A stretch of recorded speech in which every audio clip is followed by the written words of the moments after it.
Okay, guys, here we are. This old sword with you, and this landed yesterday. This is the much anticipated and sought after by so many blade fans XL version of the Kizer Begleiter by Azo Designs. And I believe this is a White Mountain exclusive. In fact, I know it is a White Mountain Knives exclusive because at the moment you're not finding them anywhere else. Now, whether that exclusivity has to do with the brown canvas micarta handle or any other aspect, or just the fact that it's an XL, I don't know. But it is a large knife with a 4-inch blade, and it is, of course, as you can see, a button lock. Look at that beauty. Let's back out a little bit so we can get it all in the frame. That's right, it is open construction, weight relieved, exposed liners, beautiful smooth button lock. Drops just like a guillotine, so watch your fingers. Have a lanyard hole, deep carry clip with, guess what, flat-headed screws. Oh my goodness. We've got a clip that is riding on the surface of the handle scale. That's fine.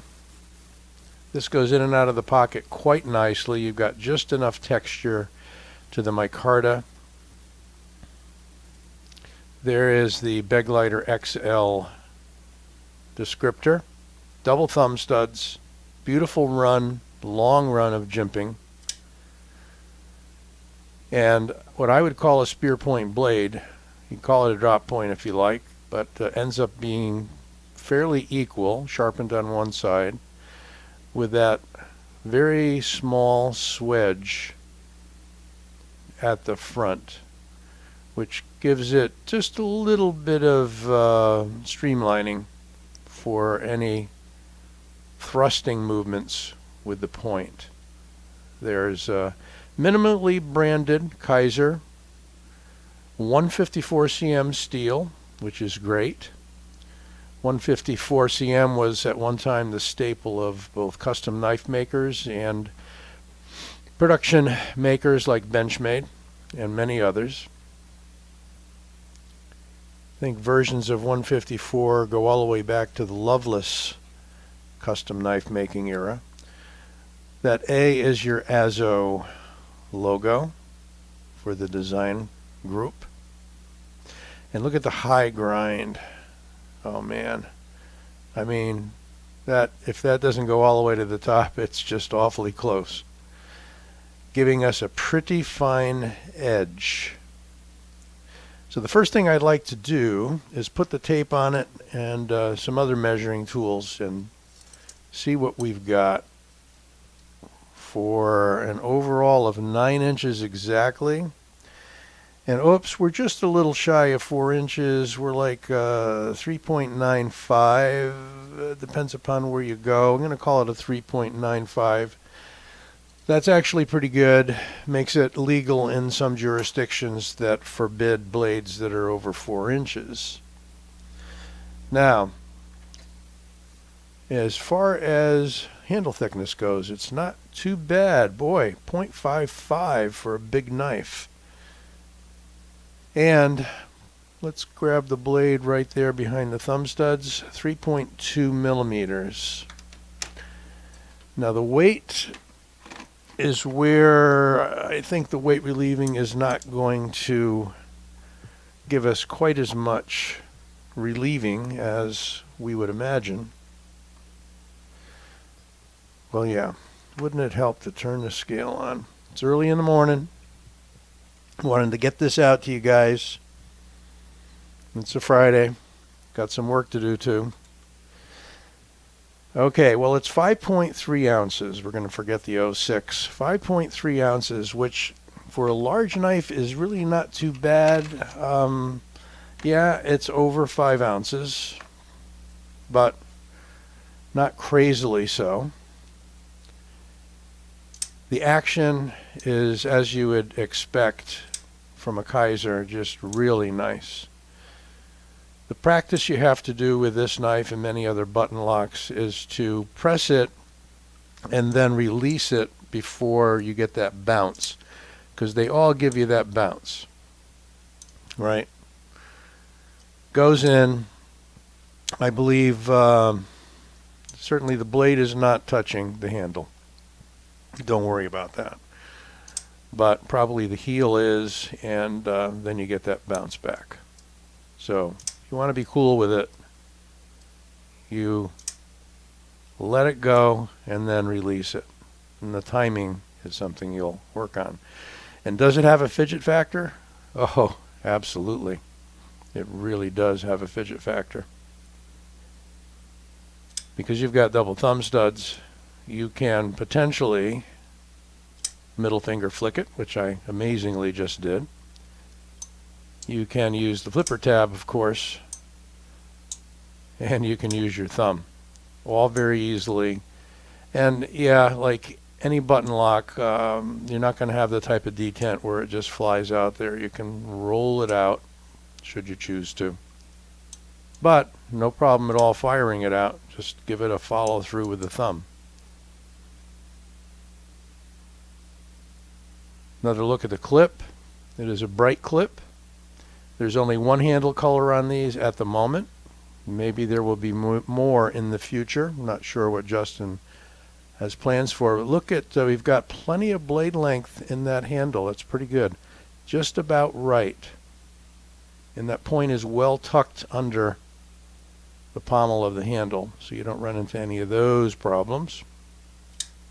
Just a really good size, full size knife. It's great to see two things. A Begleiter in this size, and I'm going to show you some other Begleiters in a moment for comparison, and the button lock, of course. I think only the sway back on the Kizer did they make a button lock in. I could be wrong, but I believe this is only their second button lock. Again, correct me if I did not get that right. And so on the action here, what I noticed is we've got a good throw on that button lock, plunge lock if you want to call it that, so that you've got a lot of contact with the blade. There is, if you're wondering, no wiggle. As loose as that blade goes back in the handle, it just locks up drum tight. We've got a really nice stone wash on this knife. Got plenty of thickness out to the point. That is not a fine point, but it is a useful, sharp point, no doubt. So you're not going to have to be all that careful with it. Of course, the weakest part of any folder is the axis, the hinge. So that's why fixed blade knives are generally tougher use than most folders.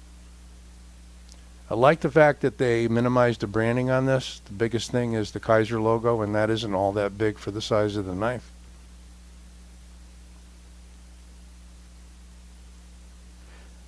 You got two barrel spacers there. We've got stop pin right there, and then of course the other part of the lockup is right on the plunge lock there. So a question about lock stick. I would say 75% of the button locks I've encountered this past couple of months, including the Babylon by Max Ace and the button lock that came out initially from Tucson. I think maybe only the Babylon didn't have any lock stick. And then the Cogent, Civivi Cogent, I mean, is that a bad thing? They break in after a while, and this has the tiniest little bit of it. I went in there and lubed that up with some heavy KLP right there. and also the portion that rides along the blade. Now I think where the stick occurs is where it's sliding on the tang of the blade, where it locks up. Does that make it impossible to close? No. Take a look. You just feel it a little bit. Is it a major flaw? I really don't think so. If you're looking for maybe a custom knife that has a completely smooth throw, maybe that's the way you should go. This will, in my experience, however, break in over time. Throw a little lube on there or just fidget with it, and I know you're going to be fidgeting with it, believe me. A little more room here.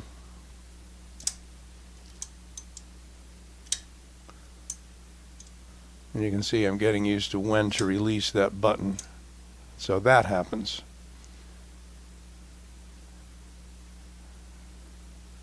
Nice jimping here. Flipper tab is not standing too proud. It is situated ahead of the pivot, which is great. Makes it so easy because you've got that leverage. And as I said, nice oval slot for a lanyard. Let's bring out the rest of the family. Here is one of the original Begleiters in carbon fiber with a tanto blade. It is a beautifully ground hollow and flat combo with a fuller running almost the full length. This one has marbled carbon fiber, or shall we call it shred? I think it's shred. We'll call it shred. Very lightweight knife because of the carbon fiber. That's the Begleiter Tanto, and that's in S35VN. Here is the Begleiter 2, which has been very popular as about a $60 EDC. It's amazing. And you get that very interesting carbon fiber with the grain that runs longitudinally. Blackened blade, and this one's in N690. Class budget blade if you're looking for one. Very lightweight. And you can see the size comparison if I line up all the pommels. And you don't even get the full effect because that's kind of far away. So if we switch them around and line up the pommels, you can see how much larger the XL is than the other two Begleiters. Now, quick comparison with a well-known larger knife. Here is the Ontario Rat 1. And so if we line these up, you can see that the XL is definitely a larger knife and definitely has a slightly longer blade. That's interesting. I'd say it's about a ½ inch longer than the Rat 1.